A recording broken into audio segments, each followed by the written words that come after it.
नमस्कार दोस्तों, जिस जनरेशन के बारे में अक्सर कहा जाता है कि ये जनरेशन किसी लायक नहीं है, कुछ नहीं बन पाएगी, इसी जनरेशन ने, इसी जेन जी ने नेपाल में सरकार गिरा दी है।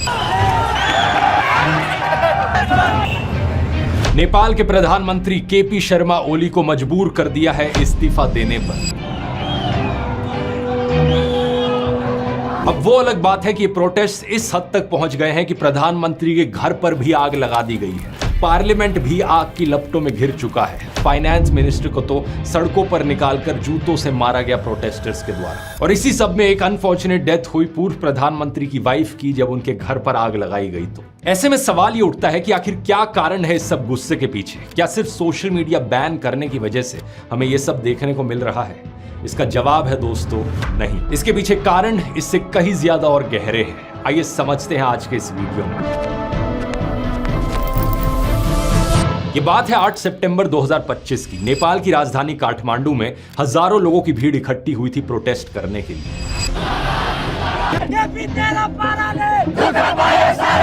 इनमें से ज्यादातर लोग 20-25 साल के नौजवान थे, जिन्हें जेन जी कहा जाता है। किसी ने स्कूल की यूनिफॉर्म पहनी हुई थी तो किसी ने कॉलेज की। इस प्रोटेस्ट को हामी नेपाल नाम के एक एनजीओ ने ऑर्गेनाइज किया था और प्रोटेस्टर्स काठमांडू के बीच मौजूद एक सिंबॉलिक मॉन्यूमेंट माइती घर मंडल से पार्लियामेंट की तरफ मार्च कर रहे थे। ये मार्च लगभग पूरी तरीके से नॉन वायलेंट और पीसफुल था, लेकिन सरकार के द्वारा पुलिस को तैनात किया जाता है प्रोटेस्टर्स को रोकने के लिए, और police water cannon, tear gas और रबर बुलेट्स इस्तेमाल करना शुरू कर देती है। देखते ही देखते पुलिस और प्रोटेस्टर्स के बीच में क्लैश देखने को मिलता है। कुछ प्रोटेस्टर्स पार्लियामेंट कॉम्प्लेक्स के अंदर भी घुस जाते हैं, लेकिन फिर पुलिस जो यहां पर करती है उसे पूरा देश देखकर दंग रह जाता है। पुलिस ओपन फायर कर देती है प्रोटेस्टर्स पर, सीधा लाइव बुलेट्स से कम 19 प्रोटेस्टर्स यहां पर मारे जाते हैं। 400 से ज्यादा लोग घायल हो जाते हैं। ये कोई रबर बुलेट्स नहीं थी, बल्कि एक्चुअल बुलेट्स थी। मरने वालों में से एक 12 साल का बच्चा भी था। जाहिर सी बात है, इस तरीके की तानाशाही देखकर कोई भी चुप नहीं बैठना चाहेगा। जैसे ही ये खबर फैलती है जनता में, और लोग सड़कों पर आ जाते हैं प्रोटेस्ट करने के लिए। प्रोटेस्टर्स की संख्या बड़ी तेजी से बढ़ जाती है। पूरी की पूरी सड़क लोगों से घिर जाती है। सरकार कंट्रोल बनाए रखने के लिए दोपहर के 3:30 बजे कर्फ्यू लगाने की कोशिश करती है, लेकिन फिर भी कुछ नहीं होता। प्रोटेस्ट और बढ़ते जाते हैं। काठमांडू के अलावा पोखरा, बुटवल, भरतपुर और दमक जैसे शहरों में भी प्रोटेस्ट होने लगते हैं।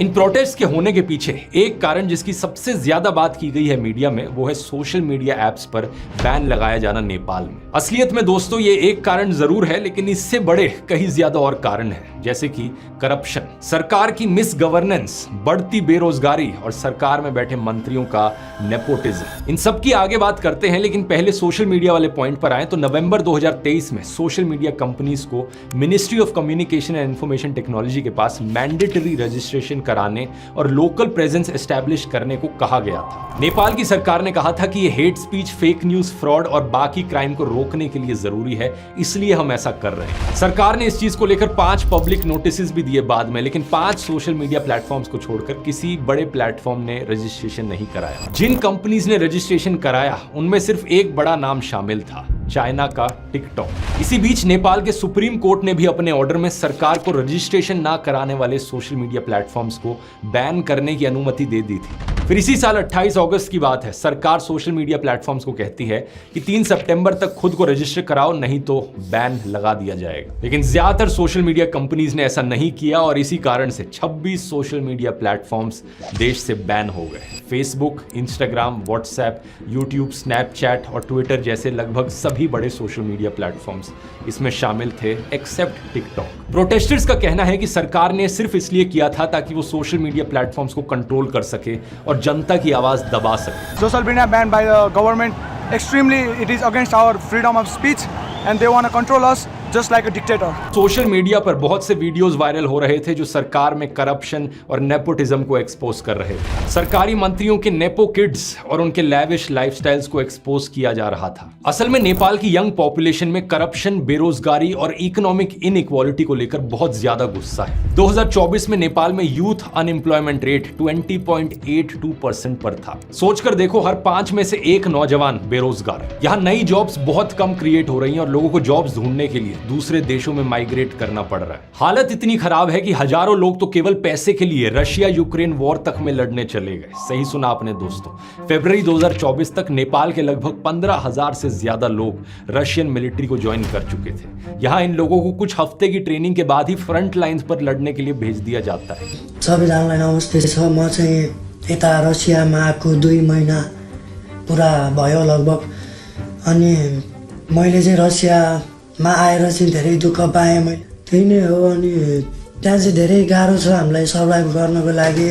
और इसी कारण से रशिया यूक्रेन वॉर में कई सारे नेपाली सिटीजन्स भी मारे गए हैं। मौत का खतरा होने के बावजूद ये लोग रशिया जाते हैं क्योंकि नेपाल में इनके लिए जॉब अपॉर्चुनिटीज इतनी कम है और रशिया अपनी आर्मी को ज्वाइन करने के लिए इन्हें लुक्रेटिव ऑफर्स देता है। कुछ फाइटर्स का कहना है कि वो बोनस और सैलरी मिलाकर $4,000 पर मंथ कमा लेते हैं, जो 5 लाख नेपाली रुपए से ज्यादा होता है। अब इन हालातों को देखकर अगर नेपाल के पॉलिटिशियंस थोड़ी हमदर्दी दिखाते, थोड़ी एम्पैथी दिखाते तो शायद सिचुएशन इतनी बिगड़ती नहीं, लेकिन हुआ इसका उल्टा ही। नेपाल में पॉलिटिशियंस के बेटे अपने लग्जरियस लाइफस्टाइल को शो ऑफ करने लगे। एकातिर नेपाली नेताका छोराछोरी र नातिनातिनाहरूले कति आरामदायी जीवन बाँचिरहेका छन् भन्ने देखाउने तस्बिरहरू, जसमा उनीहरूको विदेश ट्रिप, शानदार पार्टी अनि महँगो सामानहरूको कलेक्सन देखिन्छ।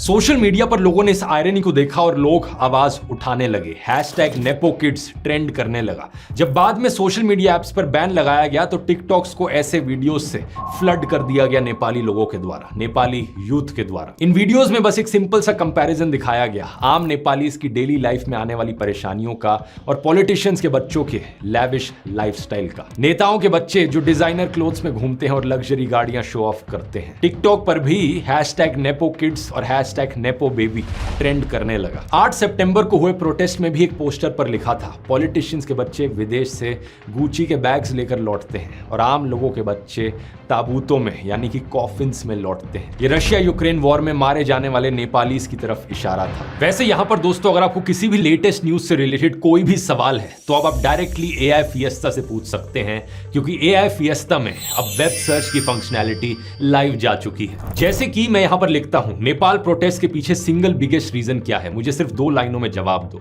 और सवाल भेजने से पहले मैं बस ये वाला बटन दबा दूंगा तो वेब सर्च एक्टिवेट हो जाएगा और सेंड करते ही आप देख सकते हैं कि सारे AIs अब लेटेस्ट न्यूज और कॉन्टेक्स्ट को समझ के आपका जवाब देंगे। इसके अलावा इस अपडेट में हमने ढेर सारी इंप्रूवमेंट्स करी है स्पीड और परफॉर्मेंस में भी, जो आप नोटिस करेंगे। और गूगल का जो लेटेस्ट इमेज जनरेशन मॉडल है जो गूगल ने कुछ ही हफ्ते पहले रिलीज किया था, नैनो बनाना, वो भी अब AI फिएस्टा में ऐड कर दिया गया है। ये एक बड़ा ही कमाल का AI मॉडल है जिससे इमेजेस की एडिटिंग करना बहुत ही आसान हो जाता है। ये देखो, मैं जैसे अपने पिछले एक वीडियो का थंबनेल अपलोड करता हूं और बोलता हूं कि इस थंबनेल में make me wear reading glasses और जनरेट इमेज पर क्लिक किया और देखो इसका जादू, देखो क्या इमेज जनरेट करके दिया। ऐसा लगता है सही में मैंने ग्लासेस पहने हो। आप में से जो लोग नहीं जानते दोस्तों, AI फिएस्टा मेरा खुद का AI प्लेटफॉर्म है जहां पर आपको दुनिया के सारे टॉप AI मॉडल्स एक ही जगह पर मिलेंगे। ChatGPT, Gemini, Grok, DeepSeek, इन सब के प्रीमियम वर्जन्स, जिनको अगर आप अलग से लेने बैठ गए इनका टोटल कॉस्ट 10,000 रुपए पर मंथ से ज्यादा का पड़ जाएगा। लेकिन AI फिएस्टा में ये सारे प्रीमियम AIs आपको मिलेंगे सिर्फ 999 रुपीस पर मंथ में। साथ ही हर एक AI फिएस्टा के सब्सक्रिप्शन के साथ आपको ये अल्टीमेट प्रॉम्प्ट बुक, जिसमें 3000 से भी ज्यादा प्रॉम्प्ट्स हैं,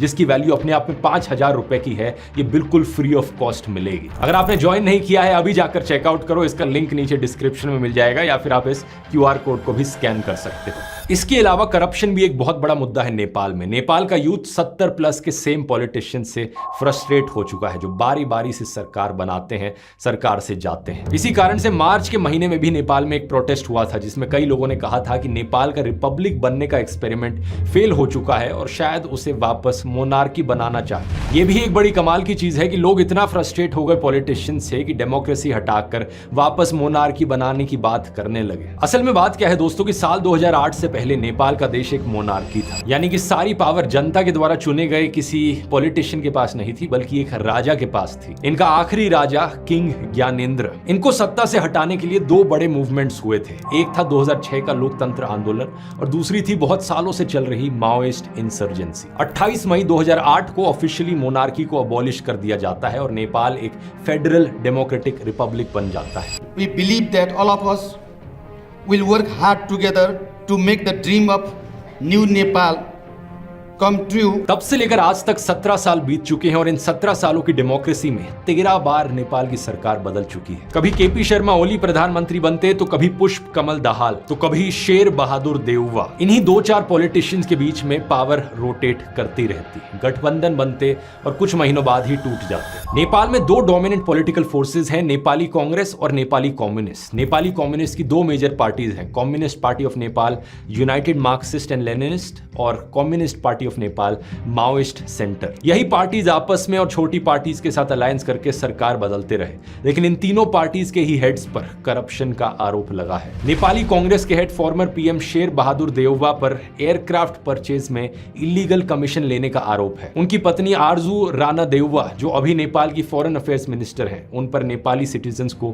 फेक डॉक्यूमेंट्स के जरिए भूटानीज नेशनल्स दिखाने का आरोप है। ऐसा करने से उन्हें रेफ्यूजीज के तौर पर अमेरिका भेजा जा सके। CPN-MC के हेड और 3 बार प्राइम मिनिस्टर रह चुके पुष्प कमल दाहाल पर माओइस्ट गोरिल्ला फाइटर्स के लिए आए पैसों को डाइवर्ट करके अरबों रुपए खुद लेने का आरोप है। और CPN-UML के हेड और current prime minister KP Sharma Oli पर भी एक करप्शन केस चल रहा है, क्योंकि उन्होंने सुप्रीम कोर्ट के एक आदेश को वायलेट करते हुए एक टी एस्टेट को कमर्शियल प्लॉट्स में कन्वर्ट कर दिया था। इसी तरह 3 और प्राइम मिनिस्टर्स पर भी सरकारी जमीन प्राइवेट इंडिविजुअल्स को देने का आरोप है। अब दिक्कत यह है कि नेपाल में 2006 से ही प्रैक्टिस है कि किसी भी पॉलिसी डिसीजन के लिए किसी पॉलिटिशियन के खिलाफ इन्वेस्टिगेशन नहीं की जाएगी। ये प्रैक्टिस करप्ट पॉलिटिशियंस को किसी भी एक्शन से इम्यूनिटी प्रोवाइड करती है, जिससे करप्शन बहुत ज्यादा हो गया है। और अब इमेजिन करो दोस्तों, इस इनइक्वालिटी, अनएम्प्लॉयमेंट, करप्शन और नेपोटिज्म के बीच अचानक से अगर सरकार सोशल मीडिया पर भी बैन लगा दे तो लोगों के अंदर जो फ्रस्ट्रेशन थी और गुस्सा था वो बिल्कुल टिपिंग पॉइंट पर पहुंच चुका था, और इस बैन के बाद तो वो गुस्सा पूरी तरीके से